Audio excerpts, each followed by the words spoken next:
Thank you very much. Okay. So our next speaker is Dr. Neeraj Rastogi from PRL Ahmedabad. We will be talking about oxidative potential and linkage to the human health. Over to you, Neeraj. Good morning, everyone. Namaste from India. Let me share my screen first and then I will start. Okay, so before I start, I would like to thank the convener of this conference, Dr. Patra and Dr. Tripathi, who gave me this opportunity to share whatever little bit knowledge I have about that topic. And Dr. Patra also suggested to, can you see things in presentation mode? No, not No? in presentation mode. Now we can see. Yeah. Okay. Perfect. So Dr. Patra asked that first introduce yourself to the audience and then continue. So just I put a little small slide and I will brief it in few seconds. So I did my PhD in aerosol rainwater. In aerosol and rainwater chemistry in 2005 from PRL, which is Physical Research Laboratory in Ahmedabad. And here is my research experience. At present, I am associate professor at PRL. And I spent some time in North America at Georgia Tech, Atlanta, and University of Toronto. About 5 years I spent there and learned things from there. And my current research interest includes this. Basically, I do aerosol chemistry and characteristics. And the research interest includes characterization of secondary aerosols on the time scale varying from minutes to years, identifying the sources and process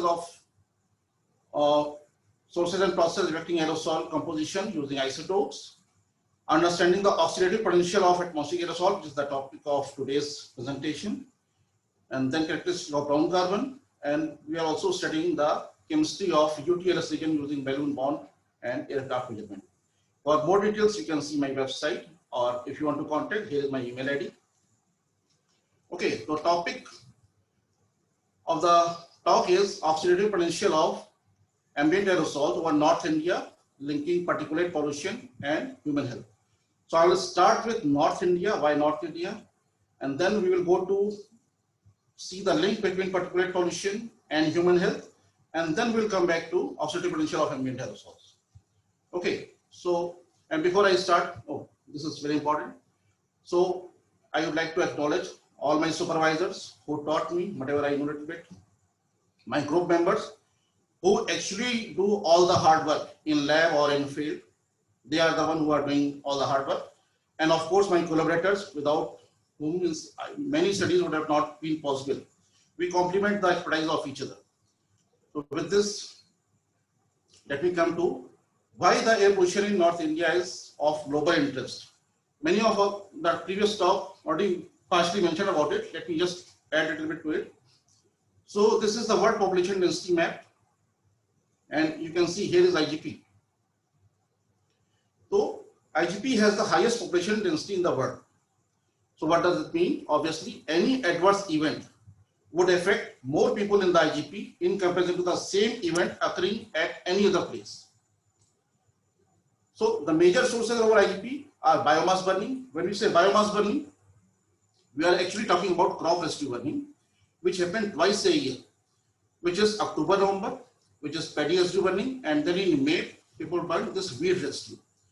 The October number one is quite huge amount, and then effect of meteorology is also there. In October number, you have different meteorology, so things accumulate and you see them. In May, it is summer, so most of the things just go by with the convection and advection. Okay, and then you have industrial emissions, you have vehicular emissions. This was one snapshot over Delhi. There are many, everywhere traffic is like this. If you go to North India in any of the big cities, and then of course there are many thermal power plant which have emissions. I'm not adding all the sources here. For example, constructions or trash burning and all, I'm not adding, but these are the major sources. And effect of these sources, you can see if you take picture from satellite, like this, you can see the haze, or if you are doing some measurement like AOT measurement over India, you can see. And so the effect of all these pollutants, you can directly see whether by taking picture or measurements. So overall, pollution over various sources from various sources causes poor air quality, raise exposure of people to airborne diseases, reduce crop yield, degrade visibility, and change earth radiation balance over the IGP. Further, the IGP comes under tropical subtropical region with larger amount of water vapor, higher UV radiation flux, higher temperature than that over temperate regions. And we know that these are the favorable conditions for multi-phase chemistry and secondary reservoir formation. We already have plenty of precursors from various sources. And then, depending upon the meteorology, deep convection over tropics efficiently lifts substances emitted at the surface into the upper troposphere and increases their lifetime and transport. Advective transport of these pollutants from the IGP to the surrounding ocean affect marine atmospheric boundary layer and surface ocean biogeochemistry. So overall, what I want to say here, that regional emissions can have global effects depending upon the meteorological conditions. Okay, now let us come to how PM affect human health. So what we see here is our respiratory system. And you can see some color coding here. This portion is blue, then green, and then orange. So this is actually representing the accessibility of different particles. For example, coarse particles affect this blue region. Fine particles affect mainly this green region. And ultrafine particles can go deep into lungs and affect these regions. And ultimately, they cause various cardiopulmonary diseases like breathing problem, asthma, bronchitis, lung cancer, heart attack, or even death. Yesterday, Sagnik was giving a wonderful talk, and he also mentioned, I was not aware actually, that it can also cause affect the hemoglobin level of children. Now, this effect can be acute effect or chronic effect. Acute effect means immediate effect, means you are exposed to very high pollution and it is affecting you directly. Chronic effect is actually what we are going through, which is actually like a slow poison, our pollution. And the most acceptable mechanism that PM, how this aerosol affect health is PM generate reactive oxygen species and lead to oxygen imbalance. Now, what is ROS? Let us talk a little bit about that. So, ROS is in a sequential univalent process, oxygen undergoes reduction, forming several reactive intermediates like, here you can see from oxygen to superoxide and hydrogen peroxide, hydroxyl radical, and ultimately to water. Collectively, they are termed as reactive oxygen species. The question comes from where you are getting this electron. So this electron can come from redox active PM species. These radicals, means this ROS can be radicals like this, which are listed here, or they can be non-radicals like this S2O2, ozone, singlet oxygen, etc. Now, ROS are there, so what? So, if there is an imbalance of ROS, an imbalance favoring oxidants or disfavoring antioxidant leads to damage. What kind of damage? It can be oxidative stress or inflammation or even cell death. What actually happens in human body, ROS are naturally produced and they are essential for life as they are required for several biological activities. For example, immune system control, defense against pathogens, and vascular smooth muscle function. They also defend body against environmental challenges such as unknown organisms. However, their overproduction or lower depletion or inhalation can become damaging for epithelial cells. Now, what is the meaning of epithelial cells? If we can see inside our body, then whatever cells we see in surrounding, they are called epithelial cells. They could also damage DNA and proteins, cause lipid and enzyme oxidation. So our body produces antioxidants in lung fluids to protect surface tissues from exposure to ROS. It is important to have balance between oxidants and antioxidants in such a way that tissues that are damaged as a result of oxidation by different cells are actually repaired. If not, there will be imbalance and affect whatever we have discussed. Now, particulate matter and human health, what is the current thing? So current regulation to protect health are based on PM mass without considering their physicochemical properties. While PM mass often exhibit good correlation with toxicity, the toxicity of PM is likely more complicated than mass alone. and may be defined by a combination of properties including number concentration, size distribution, surface area, and chemical composition. We'll be talking about some of them. So these properties determine where PM will deposit. If you recall that respiratory system picture, different particle size have different approach in our respiratory system. So this property determines where PM will deposit in the lungs and how it will interact with the body and how much oxidative stress it will produce. This picture further complicates by the fact that PM is a complex mixture of particles from various primary and secondary sources with different degrees of atmospheric pulsing. And we all know that aging changes both size distribution and chemical composition of PM, which may also change their toxicity over time. So now let us come to the what we have done. So aerosols, OP is oxidative potential for North India. What is oxidative potential means? It is the potency of aerosols to generate ROS or deplete antioxidants. So if you see over IGP, there are many researchers who documented optical, physical, and chemical properties of aerosol over different regions of the India, including the IGP. However, studies on oxidative potential of ambient aerosols are virtually non-existing. I am happy that we started aerosol OP measurements in India. Actually, this was a part of the thesis of my student Anil Patel, who is there in the audience.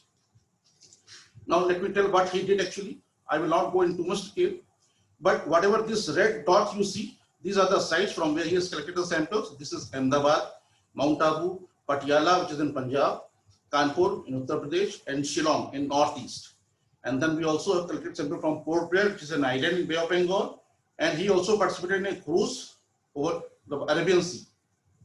Some of the results are published, some are under review, and some are under preparation. I am not going in too much details. So he did wide variety of chemical composition, including metals, soluble metals, brown carbon, major ions, OCEC, water nitrogen, etc., etc. What I will focus a little bit is on oxidative potential because this is something new. This is highly understated topic actually. So how do we measure this aerosol OP? We use DTD assay. DTD means dithiothiotol. Again, I am not going in details of this. So you do few things, and then you are doing actually what you are doing is you are studying the consumption rate of DTD. This is a little complicated measurement. You have to spend a lot of time in the lab. So what we measure is consumption rate of DTD. So that means you are doing something and then you are measuring what is the rate of consumption of this DTD. And these S1, S2, S3 are different samples. So steeper the slope you are getting, that means they have more oxidative potential, or you can say toxicity. So this consumption rate of DTD is called oxidative potential or DTD activity because we are using DTD assay. This we will remember that what we measure actually is oxidative potential. Okay, and then we can express in two different phases. One is volume normalized. That means whatever oxidative potential we have measured, if we divide this with the total air volume we have collected, then it is called volume normalized oxidative potential or OPV. So we will remember this term. OPV is volume normalized oxidative potential. Or we can also normalize this with respect to mass what we have collected. So that is called OPM. So that means you are talking about oxidative potential per unit mass of PM. So per meter cube of means OP per meter cube or OP per microgram. OPV and OPM. We are going to use these terms. So this is one result from Patiala.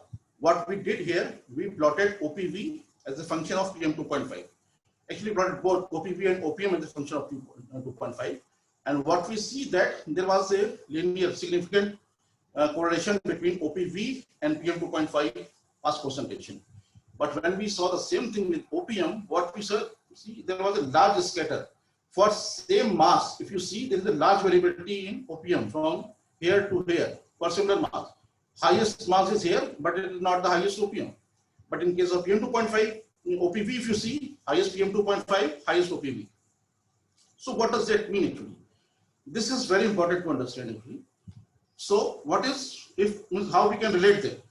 So OPV actually is equal to OPM and PM mass concentration. You can see this equation.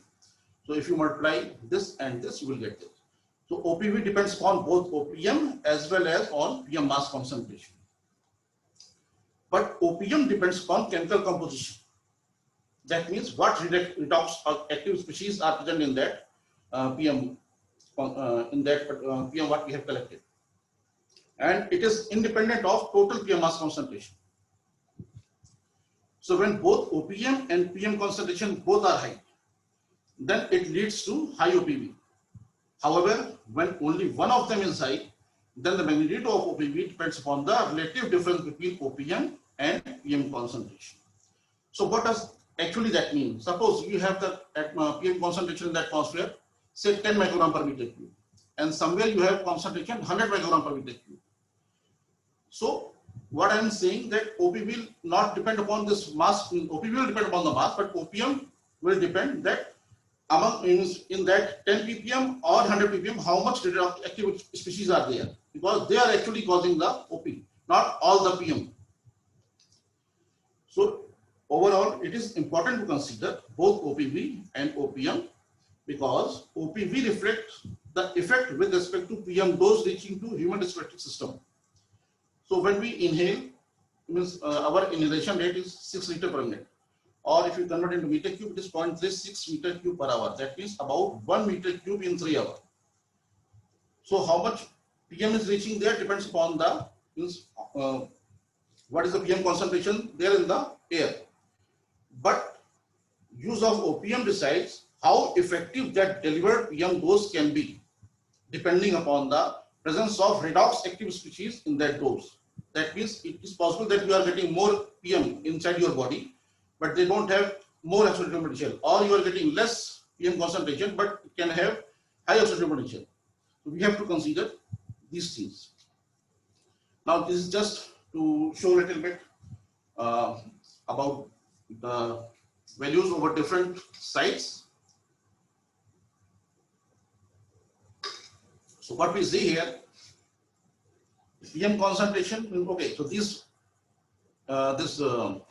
studies with this color are from our group or wherever we are involved, and these are other studies. So there are some third-order studies we have compiled.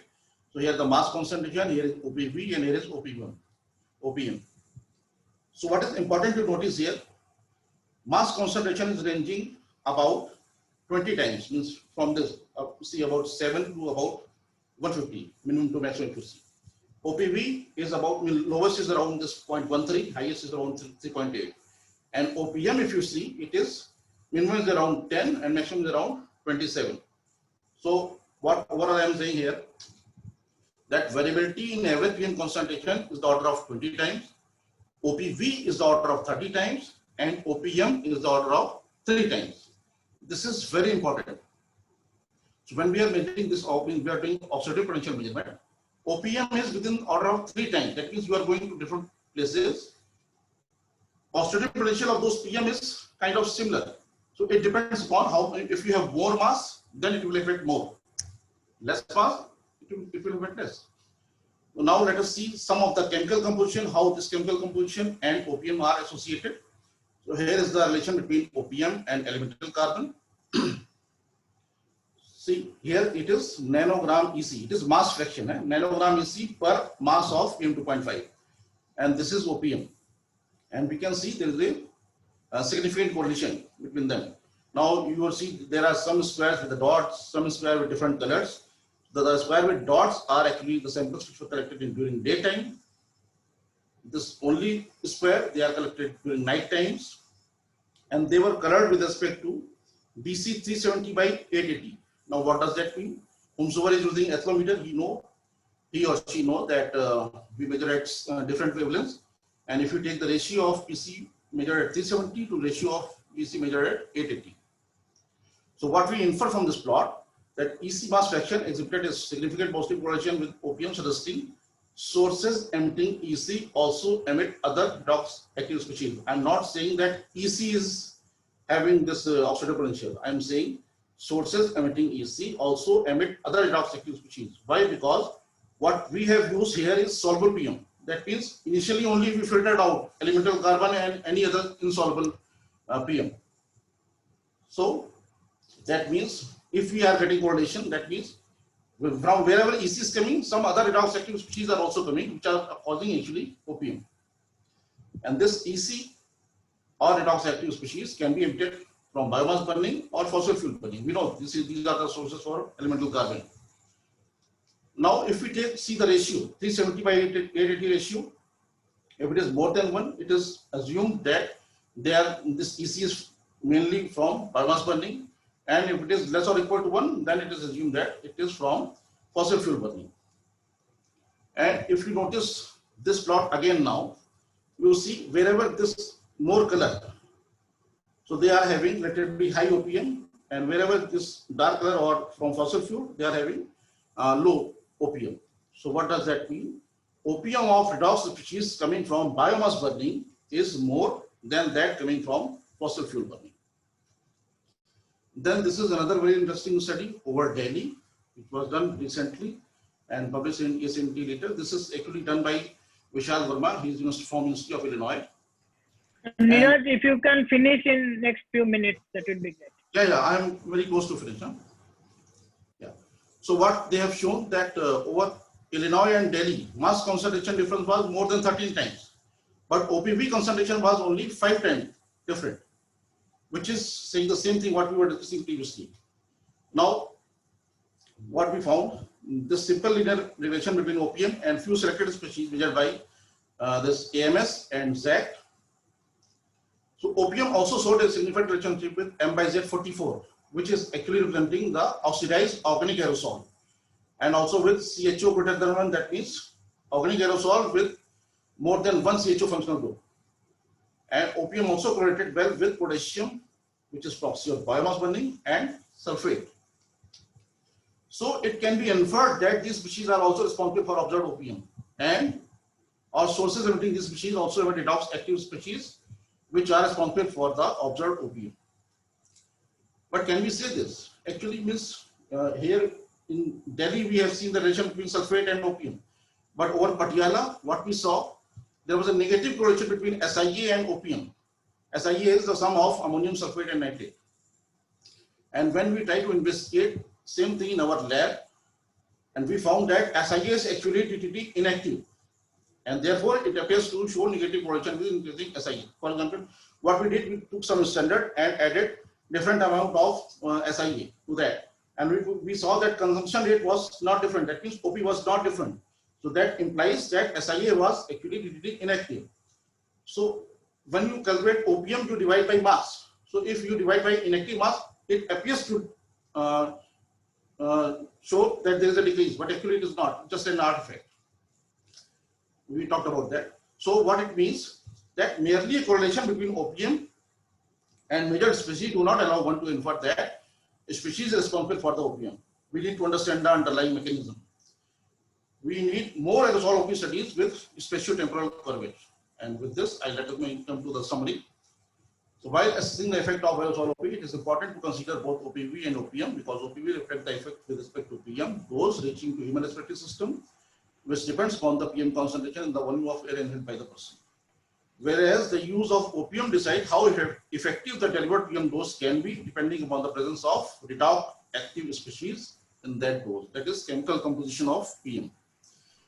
Sources emitting EC also emit other redox active species responsible for the observed OPM, and species coming from biomass burning have relatively more OP than those coming from fossil fuel burning. We need more studies with spatio-temporal coverage of aerosol OP to identify the responsible primary secondary sources or species and understand the underlying mechanism. Now, these are the recommendations. So, it is indeed important to consider PM concentration, as showed by a starting study, because PM measurement has a very wide coverage. However, considering abundance of chemical species with high OP is inevitable ultimately. Identification of these chemical species is necessary to understand their various sources in the atmosphere, which in turn is important in designing appropriate mitigation strategies. It is important to assess aerosol OP at least over selected strategic sites at regions dominated by different sources and meteorological conditions. For deeper insights, there are elements, I have not gone in these details, with synergistic and antagonistic effect. Synergistic means two different species are not that toxic. When they come together, they become. Antagonistic means they are toxic, but when they come together, their effect reduces. We need to understand that. And most importantly, involvement of epidemiologists and medical research is extremely important to understand underlying mechanism, how actually PM or which PM chemical species and how it is affecting our health. So with this, I would like to thank you all. And if there are any questions, I'll be very happy to answer. Yeah, thank you, Neeraj, for an excellent presentation. And in fact, you have given very valuable evidence about the issue of toxicity, which I raised in my talk yesterday. However, I mean, in the interest of time, I will skip the questions part, and they can be taken at the end during the panel discussion. There are a few questions posted in the chat box which you can reply. Yeah, I see. I will see. Thank you. So I am stopping my. Oh, it is already removed, huh?